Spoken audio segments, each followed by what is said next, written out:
Gunnar that leads from Durr, Cairoli, Wittmann and Tim. Then it's Preining, and still side by side is Tom Kalender trying to dive at the inside here. Riccardo Fella, and squeezes through.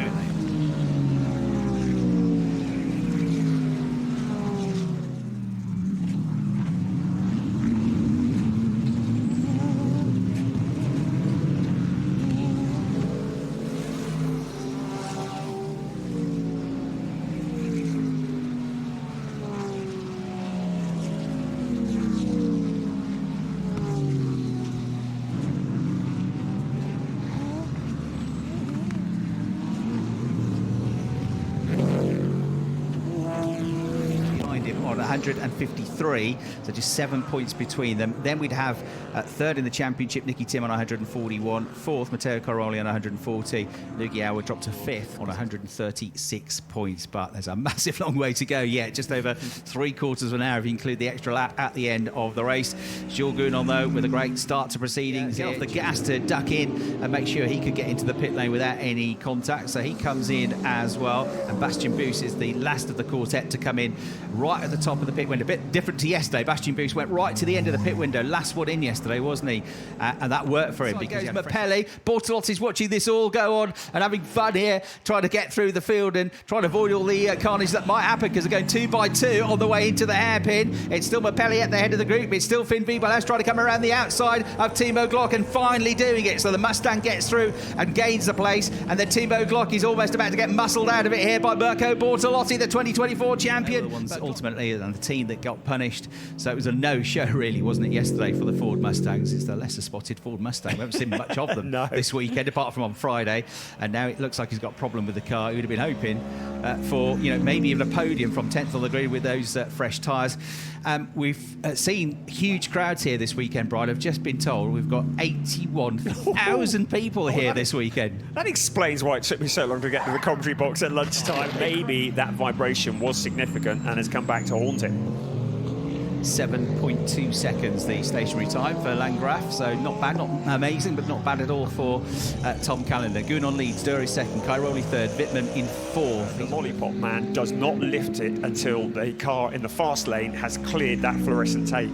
They spend a lot of time lining that up. It's quite basic, but it means that you don't get done for an unsafe release. Right, well, Luca Engstler and Tom Kalender continuing their battle and going the wrong side of the bollards. Tom Kalender not backing out of it, though. His only job was to not make it easy for me to come past and to help out. He was basically inferring he was helping out Auer and Engel by doing that.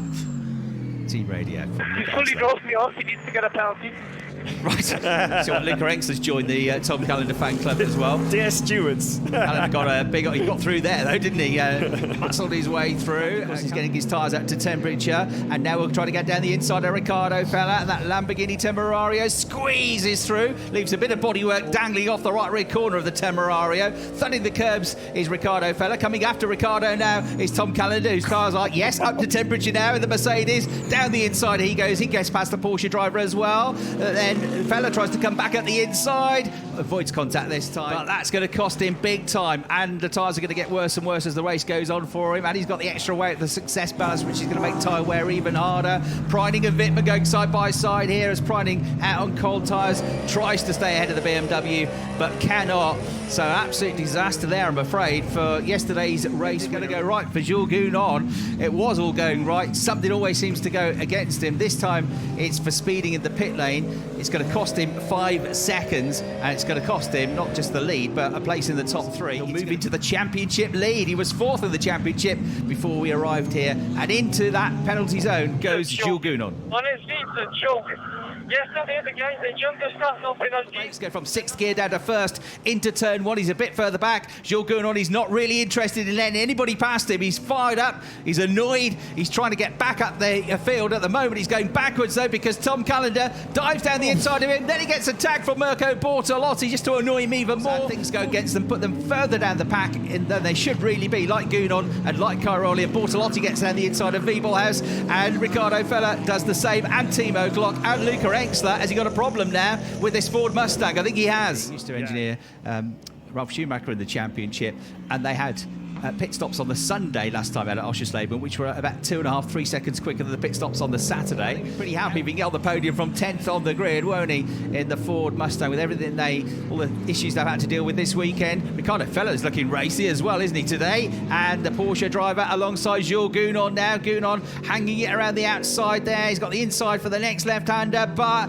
Feller with more momentum, more grip, gets through into the right-hander. Here goes Timo Glock's going to think about it as well. Bortolotti, if he wants to stay on terms with Nicky Tim, Tom Calendar and Luca Exler, and he gets straight through, dives down the inside on the way through that really quick right-hander at Falkenbogen, which is taken at about 230 kilometres an hour. Legend. Here comes Tom Calendar. He's got the inside line. Tim still getting his tyres up to temperature, trying to fight around the outside in the Aston Martin, but it's to no avail. Tom Calendar down the inside. Luca Exler's going to have a go as well, and he might get through on the exit. Calendar is through. Left-hander coming up. Nicky Tim fighting, of course, for the championship.